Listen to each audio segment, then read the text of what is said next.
mas nessa manhã nós meditaremos do versículo 5 do capítulo 1 de Lucas até o versículo 25. E conforme eu for pregando, eu vou lendo. Nós começamos os 4 primeiros versículos e você percebe que Lucas diz que ele ia fazer uma escrita ordenada. Ele diz assim, igualmente a mim, no versículo 3, me pareceu bem, depois de acurada investigação de tudo desde a origem, dar-te por escrito, excelentíssimo Teófilo, uma exposição em ordem. Então ele diz, eu vou escrever em ordem tudo o que aconteceu com Jesus Cristo. Nós já falamos na semana passada que ele não escreveu tudo, que o próprio João diz no último versículo de João, que se tudo que Jesus fez fosse escrito, não caberiam em todos os livros do mundo, mas ele vai escrever de forma ordenada. E ele já começa a fazer isso agora, porque a primeira coisa que ele vai anunciar agora, que a gente vai meditar, é o anúncio do nascimento do precursor do Messias. Ele vai anunciar o nascimento de João Batista,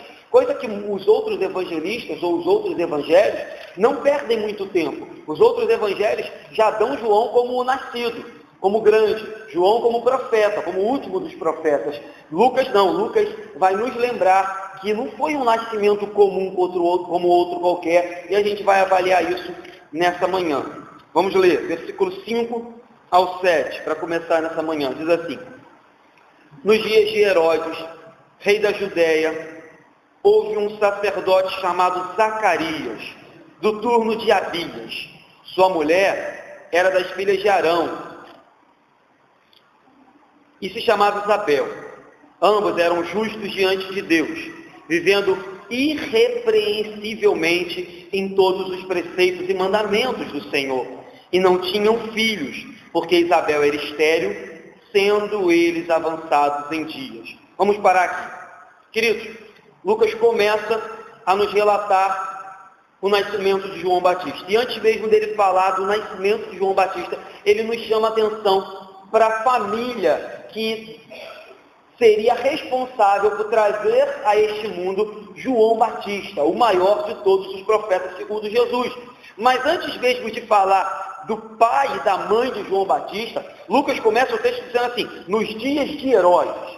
E Herodes aqui, queridos, é o Herodes o Grande, aquele famoso, eu poderia dizer até diabólico governante, que daqui a pouco vai ordenar que matassem todos os bebês do sexo masculino de 3 anos para baixo, porque ele tinha medo de perder o título de rei dos judeus. Quando chega aos ouvidos desse Herodes, que nasceu o rei dos judeus, ele fala, opa, nasceu? Então vão lá e matem todos os bebês. A semelhança do que aconteceu com Moisés, vocês vão lembrar, no Antigo Testamento, acontece com Jesus. Então esse era o Herodes em que Lucas faz questão de mencionar. Então ele diz, no dia de Herodes havia um casal. E você vê que existe um paralelo muito interessante, porque ao mesmo tempo que ele faz menção a um homem cruel, diabólico, um homem que não tinha temor nenhum a Deus, que inclusive ia mandar matar as crianças que foram nascidas com medo de perder o seu reino, existia um sacerdote e a mulher de um sacerdote que era totalmente contrário a Herodes e aquilo que o mundo prega. E aqui, rapidamente, eu já consigo fazer um paralelo comigo, com você e com o mundo. Nós podemos olhar para esse mundo e dizer que verdadeiramente esse mundo muitas das vezes se porta como os Herodes da vida. Mas nós devemos ser os Zacarias e as Isabéis que Deus tem levantado nos dias de hoje. Nós devemos ser diferentes, por mais que o mundo vá de mal a pior, por mais que o mundo caminhe a passos largos para tudo aquilo de ruim que a gente sabe que está aí fora, nós devemos ser lembrados, como Zacarias e Isabel foi lembrado. Olha só, existia um camarada muito mau, era Herodes, mas existia um casal e que eles eram tão corretos na lei do Senhor que foram escolhidos para ter a bênção de gerar milagrosamente o precursor do Messias. Então entenda uma coisa, vale a pena ser fiel ao Senhor. Herodes terminou mal os seus dias, mas Zacarias e Isabel tiveram o privilégio, talvez não tiveram a mesma fama, o mesmo poder, talvez não tiveram o mesmo status que Herodes, mas tiveram o privilégio de ter um filho que seria o precursor do meu e do seu Salvador. Isso é um privilégio maravilhoso. Talvez nós nunca tenhamos o mesmo status financeiro, talvez nós nunca tenhamos a mesma proporção da fama de alguns artistas, talvez nós não sejamos conhecidos e não tenhamos casas e carros como as pessoas do mundo têm, mas com certeza Deus tem bênçãos espirituais infinitamente maiores do que o mundo pode nos dar. E era com base nisso que Zacarias e Isabel criam. Outra coisa interessante, que nos tempos de Davi, depois você lê 1 Crônicas, capítulo 24, os sacerdotes foram divididos em 24 grupos, e Zacarias era um desses grupos, ele era do turno de Abias. Mas outra coisa muito interessante aqui, me chama a atenção, que o texto segue e diz assim, sua mulher era também das filhas de Arão, ou seja, deixe-me chamar a atenção dos jovens aqui em especial e dos adolescentes que ainda não são casados. Você percebe aqui que existia uma harmonia perfeita no lar de Zacarias. Existia uma união de pensamentos no lar de Zacarias. Por quê? Porque ambos não eram apenas servos do Senhor, mas ambos eram da linhagem de Arão. Existia ali uma união de pensamento, de ideia, de crença, uma união completa. E por que eu quero chamar a atenção dos jovens e dos adolescentes aqui nesta manhã? Cuidado com o relacionamento de julgo desigual. Cuidado com essa história de se relacionar com pessoas que não são crentes. Em raras exceções, eu não estou sendo aqui taxativo, porque existem exceções, em raras exceções o jovem ou a jovem se converte. Mas a grande maioria dos exemplos que nós temos são de casamentos atribulados, quando um crente casa com alguém que não é crente. É difícil de criar o filho, porque um pensa de um jeito, o outro pensa de outro. É difícil vir aos domingos para a igreja, porque a mulher quer vir, o marido não quer, ou o marido quer vir, a mulher não quer vir. É difícil tudo. Então, cuidado com o relacionamento que você tem escolhido para você. Julgo desigual nunca foi, nunca vai ser vontade de Deus. Eu estou falando isso para os jovens e adolescentes. Para quem é casado, Paulo tem outra instrução, 1 Coríntios, tá? Você lê lá depois 1 Coríntios, se não me engano, capítulo 7. A instrução para os casados são outros. Mas para aqueles que ainda são solteiros, cuidado com o julgo desigual. Porque eu falo com toda certeza, a probabilidade de trazer mais problemas do que bênção é grande. E a gente vê aqui que tanto Zacarias quanto Isabel eram crentes no Senhor Jesus. Os mesmos eram da família de Arão. Agora vamos seguir. Agora, logo em seguida, eu queria chamar a atenção ainda no versículo 6, nesse trecho, que você vê que a Bíblia diz assim, eles eram justos diante de Deus. Mas aqui talvez pode surgir uma dúvida, porque em Romanos 3 vai dizer que não existe um justo sequer. Em Romanos 3 vai dizer que todos pecaram e carecem da glória de Deus. Então, em que sentido nós podemos atribuir justiça a Zacarias e a Isabel? Porque se nós entendemos que não existe um justo sequer, e que todos precisam de Jesus para ser salvos, nós devemos olhar para esse texto e meditar o que a Bíblia quer dizer com justos. Então vamos lá. Eu já preguei aqui sobre a doutrina da imputação. E nós, protestantes, cremos que ninguém pode ser considerado justo diante de Deus se os nossos pecados não forem imputados a Jesus na cruz e a santidade de Jesus, os benefícios de Jesus não forem imputados a nós. É somente nessa troca, os nossos pecados são entregues a Jesus, a sua santidade é entregue a nós, para que nós possamos nos apresentar diante de Deus e ser considerados justos. Com base nessa teologia, com base nisso que a Bíblia nos ensina, como que eu explico que Zacarias e Isabel eram justos no Antigo Testamento? Porque se a gente entender que eles eram justos ao ponto de se apresentar diante de Deus e serem considerados absolvidos do pecado, a gente se pergunta, opa, então teve gente que foi salva sem ser por Jesus. Então Jesus não era necessário, porque se havia possibilidade de um sacerdote e sua esposa serem justos, para que Jesus veio? Aí vem uma explicação um pouco teológica, que é, queridos, quando a Bíblia diz que Zacarias e Isabel eram justos, tem dois sentidos. O primeiro era que eles, o próprio texto diz assim, no finalzinho do 6, irrepreensivelmente em todos os preceitos e mandamentos. Então o que a Bíblia está dizendo?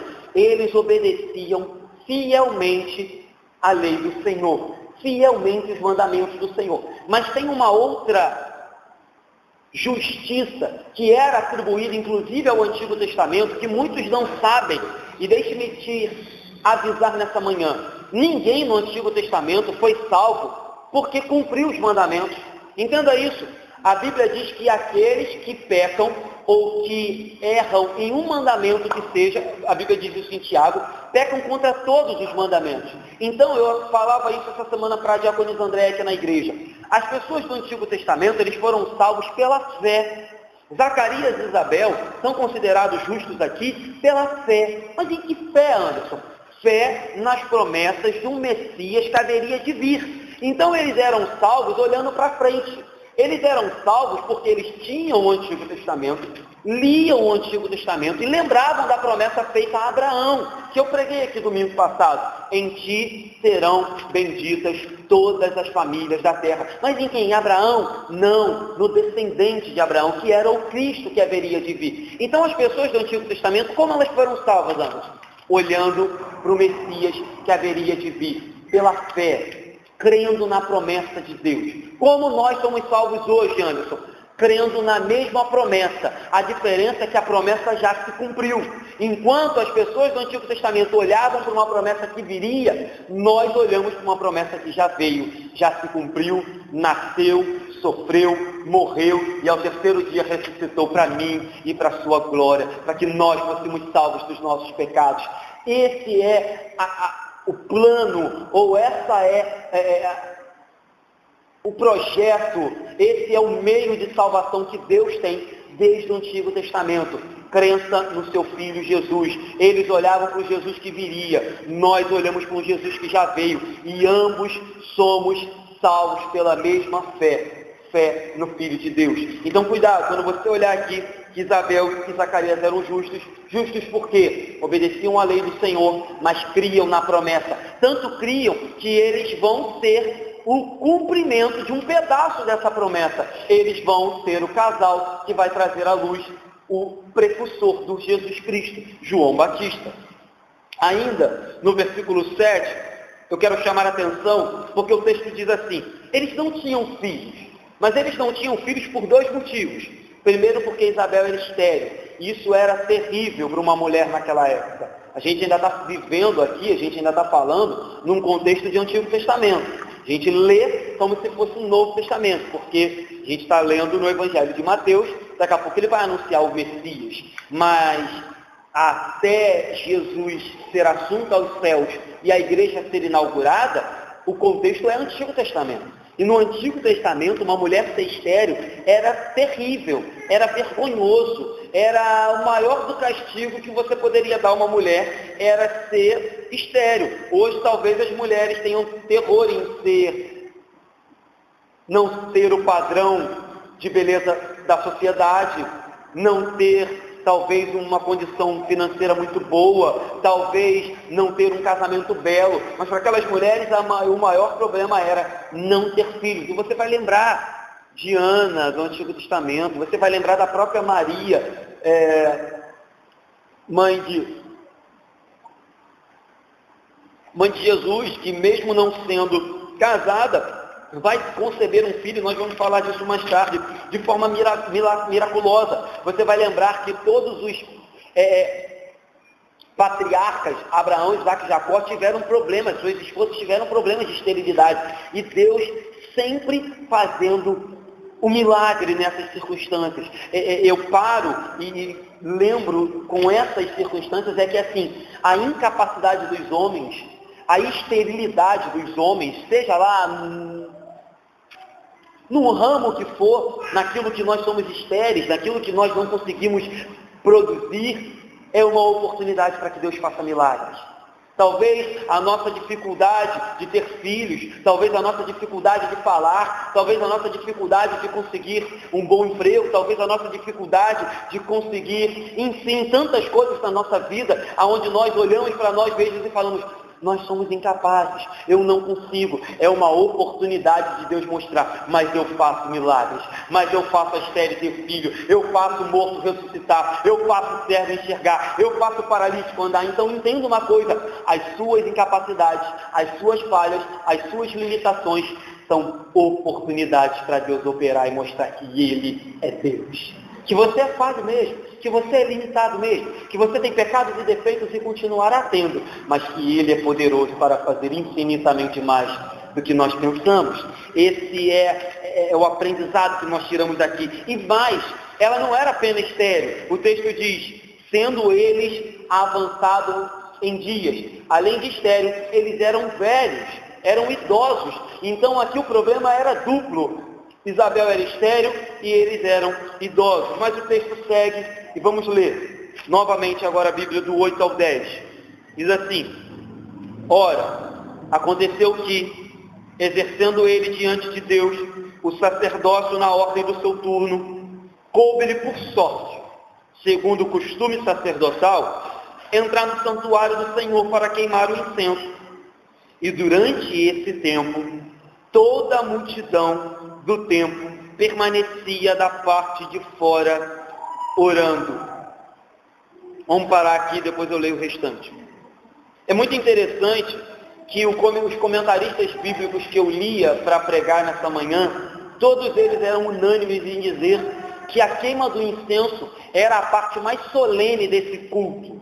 É claro que existia um outro dia muito mais importante, que era o dia em que o sumo sacerdote se colocava diante de Deus para fazer oferta de sacrifício por pecado do povo todo. Aí esse sumo sacerdote entrava no Santo dos Santos. Mas isso, ele entrava diante da arca do Senhor. Mas isso acontecia uma vez no ano. Mas isso aqui que a gente está falando era o culto que os sacerdotes ofereciam constantemente a Deus no Antigo Testamento. Então, essa parte de queimar incenso era a parte mais importante, porque era o momento que o sacerdote, não o sumo sacerdote, chegava mais perto da cortina que separava o santo lugar do santo dos santos, ou seja, era o momento que ele chegava mais perto da presença de Deus, que era tipolizada ou simbolizada pela Arca da Aliança. Então, nesse momento, foi um momento único para Zacarias. Alguns comentaristas dizem, inclusive, que quando o sacerdote era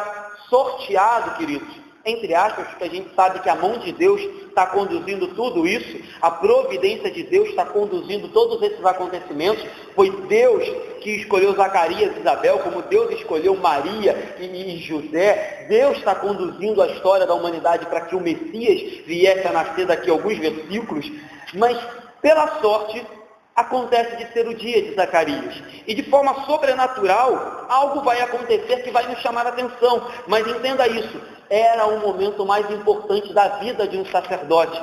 E dizem alguns comentaristas que a partir daquele dia, ele sairia tipo da escala. Ele não mais poderia ser sorteado. Então aquele dia era único. Mas algo faz daquele dia mais único ainda. Vamos ler? Versículo 11 e 12 diz assim: e eis que lhe apareceu um anjo do Senhor, em pé, à direita do altar do incenso.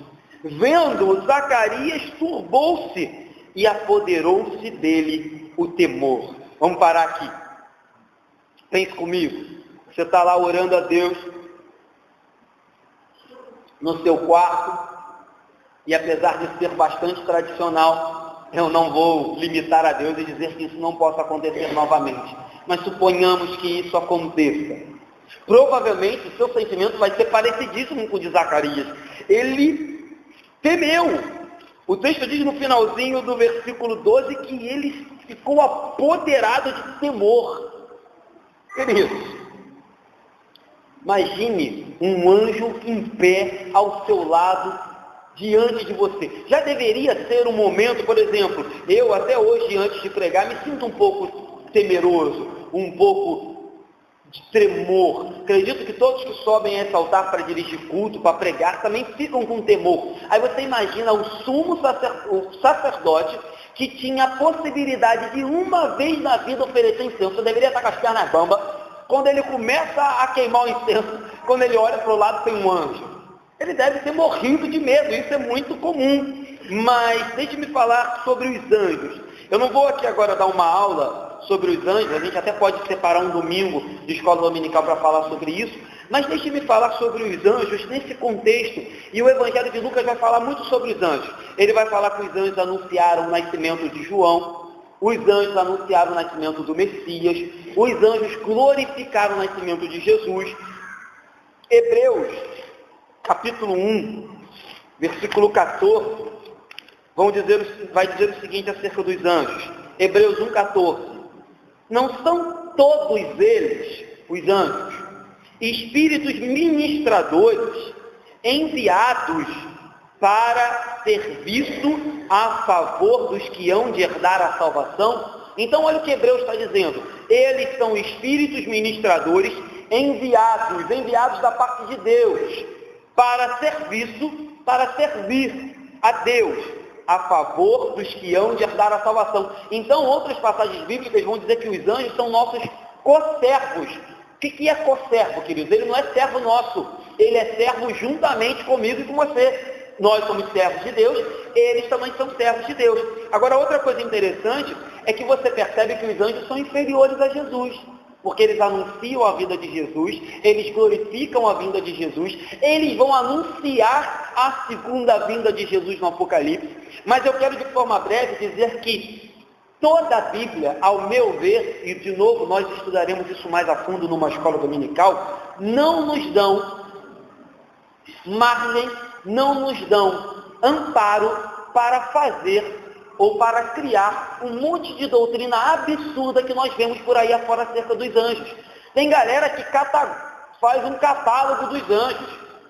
Tem galera que conhece mais de anjos do que a Bíblia. Tem um pessoal aí que inclusive manda em anjos. Tem uns pregadores aí que, durante uma época, novo convertido, fazer o quê, né? A gente escuta de um pouco com tudo. Depois Deus vai dando moderação. Mas eu costumava assistir um pregador, que hoje é famoso, é até deputado, e traz mais escândalo do que bênção hoje para a igreja. Ele dava ordem, pedia que Deus colocasse 2 anjos no púlpito, um na porta, um no quarteirão, rodando e expulsando demônio. Mas aonde na Bíblia nós vemos Deus ou Jesus Cristo nos mandando dar ordem aos anjos? Eles são enviados de Deus, é isso que Hebreus diz, para ministrar a nosso favor. Isso é verdade, está aqui.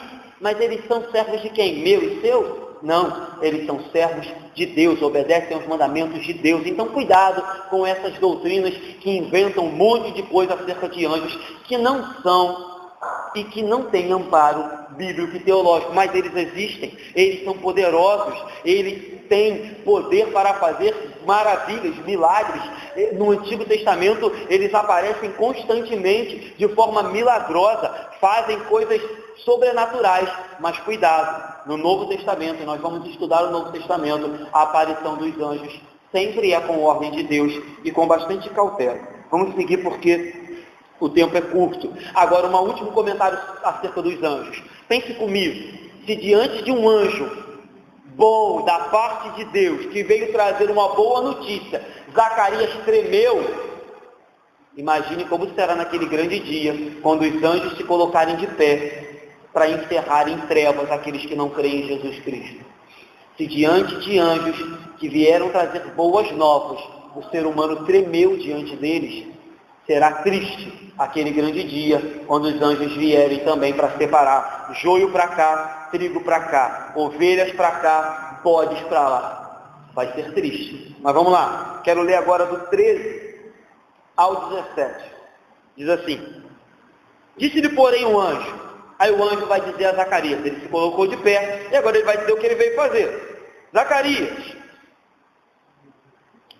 não temas, porque a tua oração foi ouvida.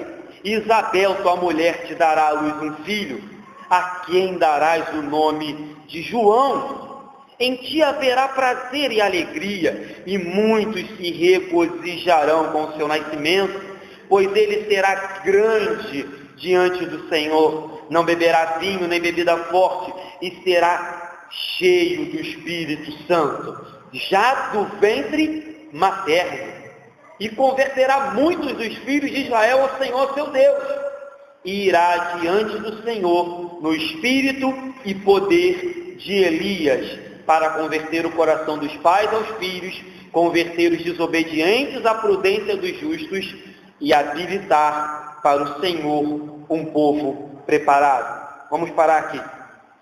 Já no versículo 13, é um versículo riquíssimo, que nos chama a atenção, porque esse versículo antes, a Bíblia diz que Zacarias tremeu, ficou cheio de medo. No versículo seguinte, o anjo tem a preocupação de dizer, não temas. Isso é muito legal, porque durante toda a Bíblia, dizem alguns teólogos, eu nunca parei para contar, que tem um não temas na Bíblia para cada dia do ano.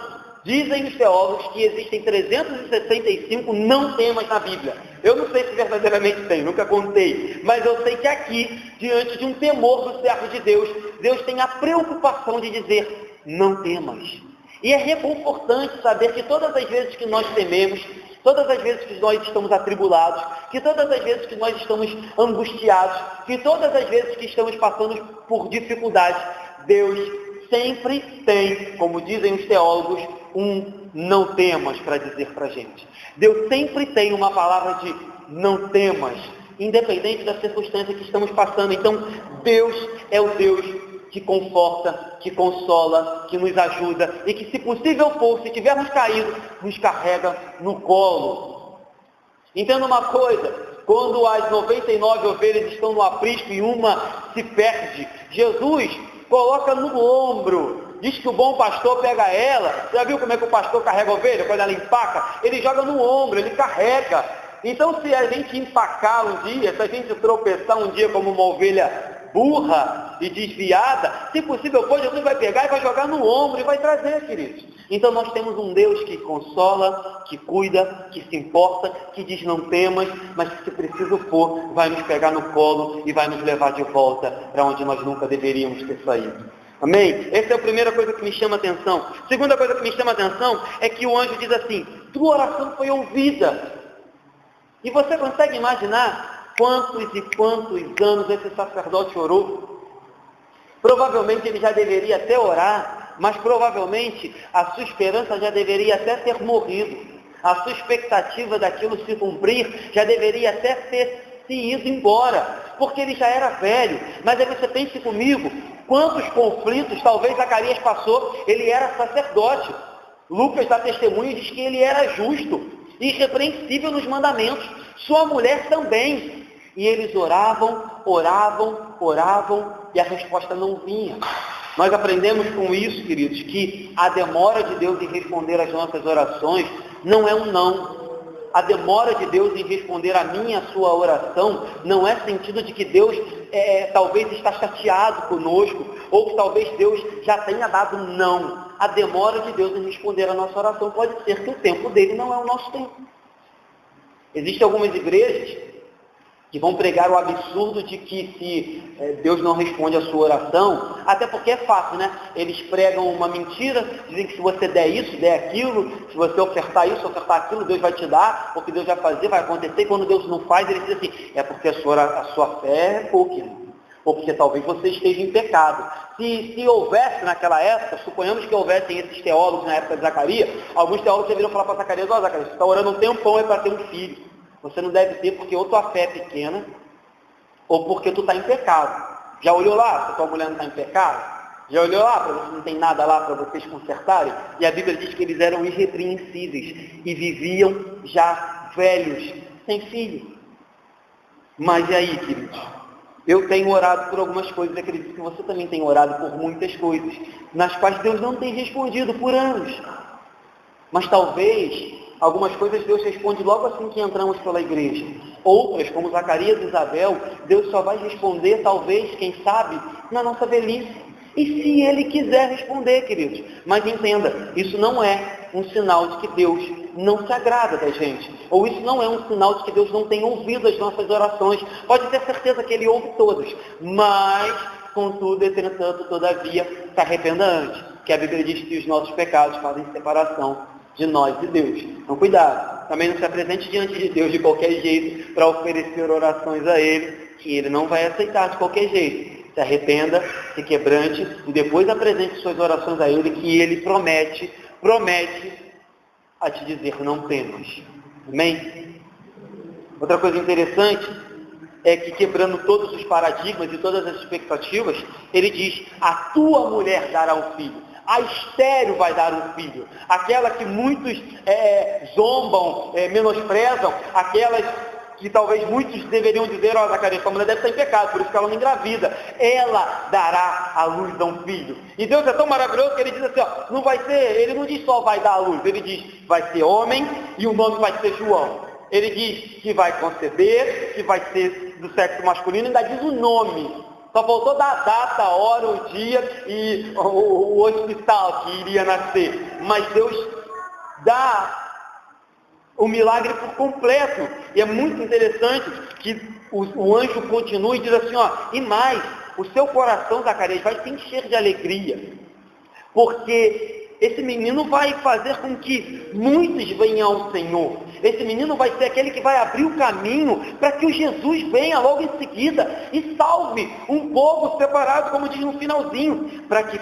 separe um povo preparado para o Senhor. Imagine a alegria de um casal de idosos que esperou a vida toda e que porventura já tinha desacreditado do milagre, saber que agora eles não só teriam um filho, mas que o filho deles seria aquele que o Antigo Testamento diz que viria no poder e no espírito de Elias, um dos maiores profetas do Antigo Testamento. Não seria qualquer filho, seria aquele que representaria o profeta Elias do Antigo Testamento. Cuidado também, tem algumas igrejas aí dizendo que Elias veio. Elias voltou no Novo Testamento, não é isso? A gente acabou de ler aqui, né? E irá diante do Senhor no espírito e poder de Elias, ou ousadia no poder, na unção de Elias. Cuidado com essas igrejas que dizem que Elias encarnou no Novo Testamento. Eu não sei de onde eles tiram essas coisas, da Bíblia que não é. Mas vamos lá. Ainda falando sobre a alegria que Zacarias teria, queridos, no Novo Testamento, não me recordo agora a passagem específica, Jesus vai dizer o seguinte de João Batista: pense como Zacarias e Isabel ouviram isso de Jesus. Jesus diz assim: entre os nascidos de mulher, nenhum se levantou maior do que João Batista.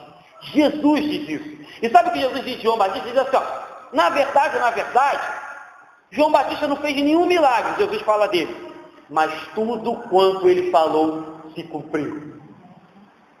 Tem noção de como isso deve ter trazido alegria para o coração daqueles pais? O meu filho é aquele de quem Jesus falou, não tem maior do que ele nascido de mulher. Ele não fez nenhum milagre, enquanto hoje as pessoas correm atrás de milagres, mas tudo quanto ele disse era verdade. Tudo quanto ele disse se cumpriu. Que Deus possa dizer de mim, que Ele me permita, se for da vontade dEle, fazer milagres, mas que no final Ele possa dizer, talvez o pastor Anderson não fez nenhum milagre, mas tudo quanto ele disse na igreja de Andorinhas era verdade. Tudo quanto ele pregou era verdade. E eu estarei satisfeito, porque Jesus disse que João Batista foi o maior nascido de mulher e não fez milagre. Tem um monte de gente querendo fazer um monte de milagre. Mas enfim, se for da vontade de Deus, eis-me aqui. Mas não tenho essa audácia não. E mais na frente, o próprio João, um senso, porque João poderia também se soberbecer com isso, poderia ficar arrogante, mas é o próprio João, que se não me engano no capítulo 3 de João, vai dizer assim, eu não sou o Cristo. Mas ele não para aí, ele diz assim, é necessário que eu diminua, para que ele cresça. João poderia dizer, não, eu estou batizando, eu estou pregando, arrependendo, as pessoas estão vindo a mim. Eu sou profeta, eu fui ungido no ventre, eu sou cheio do Espírito no ventre materno. Que história é essa de Jesus? Eu basto, eu estou fazendo um trabalho bom. Ele diz, não, eu não sou o Cristo. Virá depois de mim aquele o qual eu não sou digno de desatar as sandálias dos pés. E é necessário que eu diminua, é necessário que eu, Anderson, diminua todos os dias quando me colocar aqui, para que Cristo apareça na igreja de Andorinhas. Quem sou eu para aparecer mais do que Jesus? Se João Batista não teve essa audácia.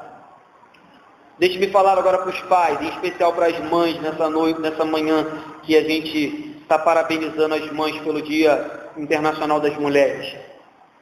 Não existe herança melhor que você possa querer para o seu filho. Não existe herança mais valiosa que você possa deixar para o seu filho do que a graça do Senhor e Salvador Jesus Cristo, do que os ensinamentos do Senhor e Salvador Jesus Cristo. Porque você perceba, talvez Zacarias e Isabel não devem ter deixado grandes coisas para João Batista, até porque a Bíblia diz que ele andava vestido de pano de saco, comendo mel silvestre e gafanhoto no meio dos desertos, então bem mesmo não deveria ter nenhum, mas ele tinha aquilo que você pode dar para o seu filho de mais importante, a graça do Senhor Jesus Cristo.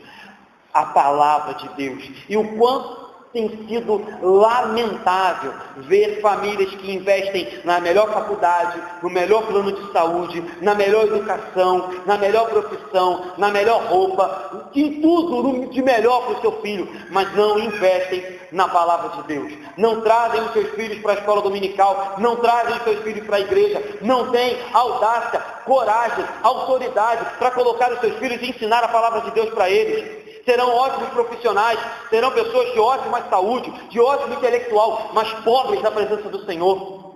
Ganharão esse mundo talvez, serão famosíssimos em Magé, em Santo Aleixo, em Andorinhas, mas perderão o mais importante que é a sua alma. É lamentável, queridos. Lamentável que pais e mães acordem seus filhos regularmente todos os dias de manhã para ir na escola, não deixem perder uma prova, uma aula, mas deixem perder domingo após domingo a escola dominical.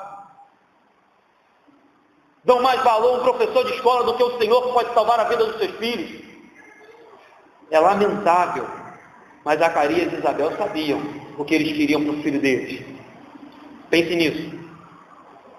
Interessante também que nesse texto que a gente já leu, nesse contexto, depois você leia de novo, Deus ainda está preocupado com o seu povo. Deus ficou 400 anos sem falar com o povo de Israel por causa do pecado. Do último texto do Antigo Testamento, que ele termina no versículo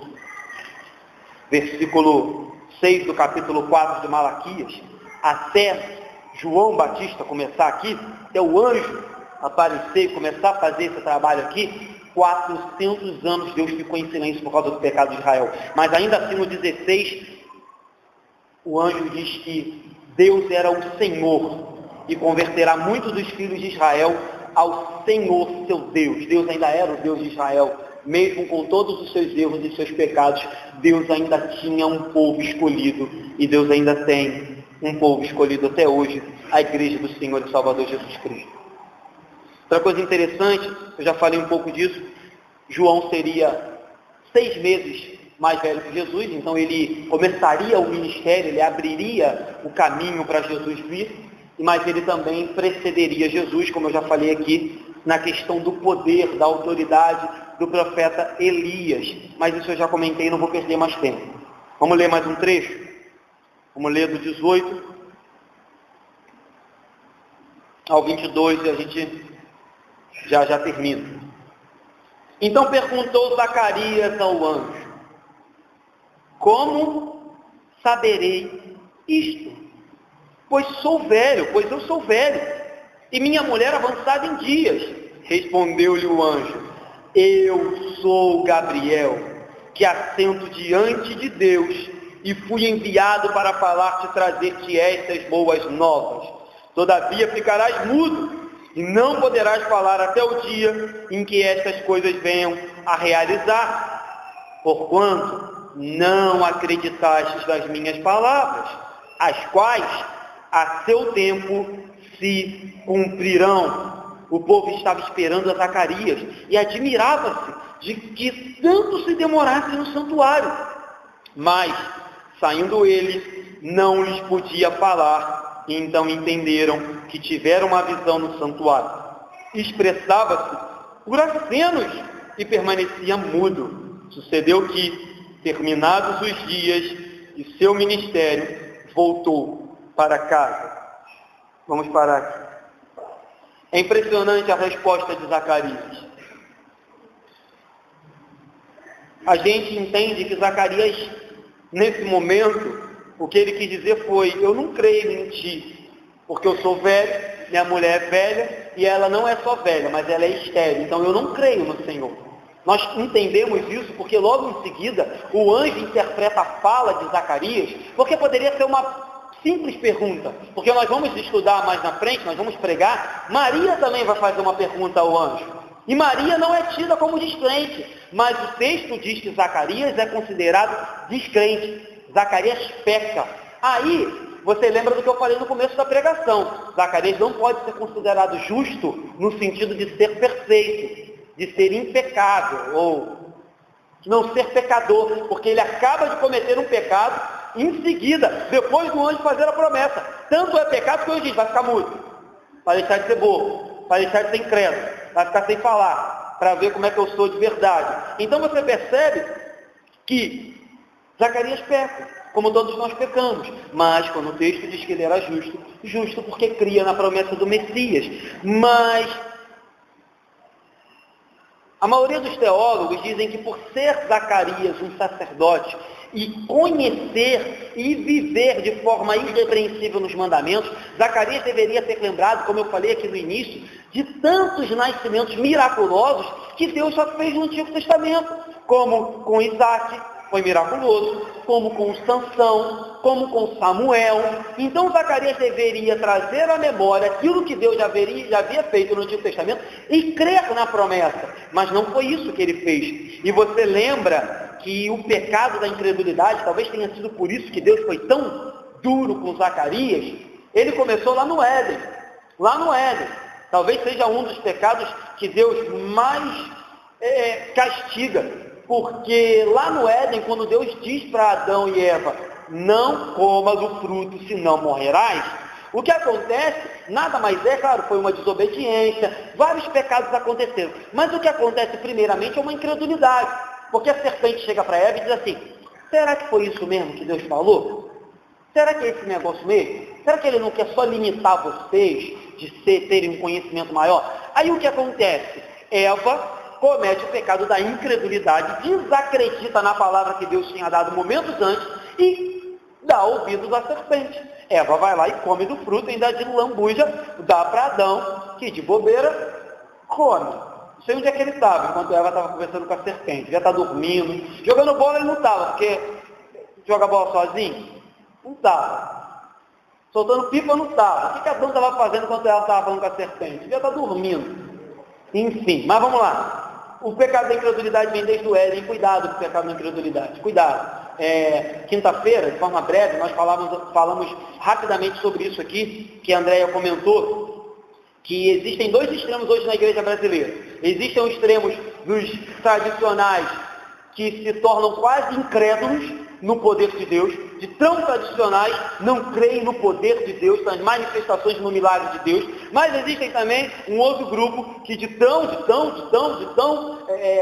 enfim, envolvido ou de tão crente nessas coisas, que passa a supervalorizar algumas manifestações que inclusive nem bíblicas são. Então cuidado, nós temos que ser moderados, nós temos que ter um pensamento bíblico e moderado acerca dessa situação. Mas Zacarias foi incrédulo e veja o que aconteceu com ele. Ele foi castigado imediatamente. Cuidado, queridos, para que nós não duvidemos das promessas de Deus e venhamos a ficar mudos. É claro que talvez Deus não nos faça ficar mudos literalmente, mas Deus ainda castiga, Deus ainda cobra o pecado da incredulidade dos seus filhos.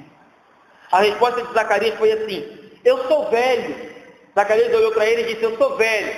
Aí o anjo olha para si mesmo e diz, mas eu sou Gabriel. Entende isso? A gente fala assim para o Senhor, Senhor, mas eu sou um menino. Aí ele diz, mas eu sou Deus. Aí você fala, Senhor, mas eu não sei falar. Mas ele diz, mas eu capacito. Aí você fala, Senhor, mas eu não tenho força. Ele fala, mas eu sou o Deus da força. É assim, Zacarias diz, eu sou velho. Aí o anjo, mas eu sou Gabriel. Como se o anjo estivesse falando, você sabe com quem você está falando? A gente, ser humano, tem essa mania, né? Você sabe com quem você está falando? O anjo poderia falar isso. Você sabe com quem você está falando? Vou te falar, sou Gabriel.